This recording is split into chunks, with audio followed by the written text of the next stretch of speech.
જાદુઈ ગુફાની વાર્તા। એક નાનકડી છોકરી હતી જેનું નામ દિયા હતું।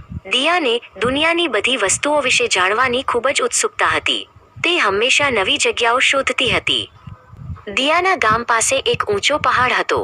બધા કહેતા કે એ પહાડમાં એક જાદુઈ ગુફા છે, પણ કોઈ ત્યાં જવાની હિંમત કરતું નહોતું। એક સાંજે દિયાએ વિમલ કાકાને પૂછ્યું, કાકા, જાદુઈ ગુફામાં શું છે?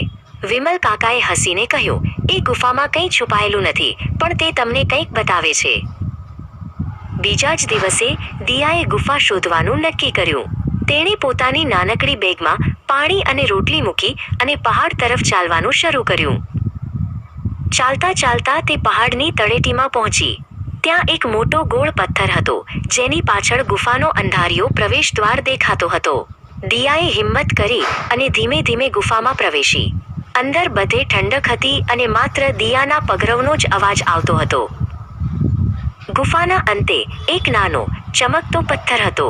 દિયાએ પથ્થરને સ્પર્શ કર્યો અને આખું વાતાવરણ સોનેરી પ્રકાશથી ભરાઈ ગયું। પ્રકાશ ઝાંખો થયો અને દિયાએ જોયું કે ગુફાની દિવાલ પર એક ચિત્ર બન્યું છે। તે કોઈ ખજાનો નહોતો, પણ એક મોટું હસતું ચિત્ર હતું। તે ચિત્ર તેના દાદા, દાદી, મમ્મી, પપ્પા અને તેના ભાઈ બહેનનું હતું। એ ચિત્ર જોઈને દિયાને સમજાયું કે ગુફાનો જાદુ શું છે। જાદુઈ ગુફાએ દિયાને બતાવ્યું કે દુનિયાનો સૌથી મોટો ખજાનો એ નથી જે તમે શોધો છો, પણ એ છે જેને તમે પ્રેમ કરો છો, તમારો પરિવાર। દિયા ખુશ થઈને ઘરે પાછી ફરી।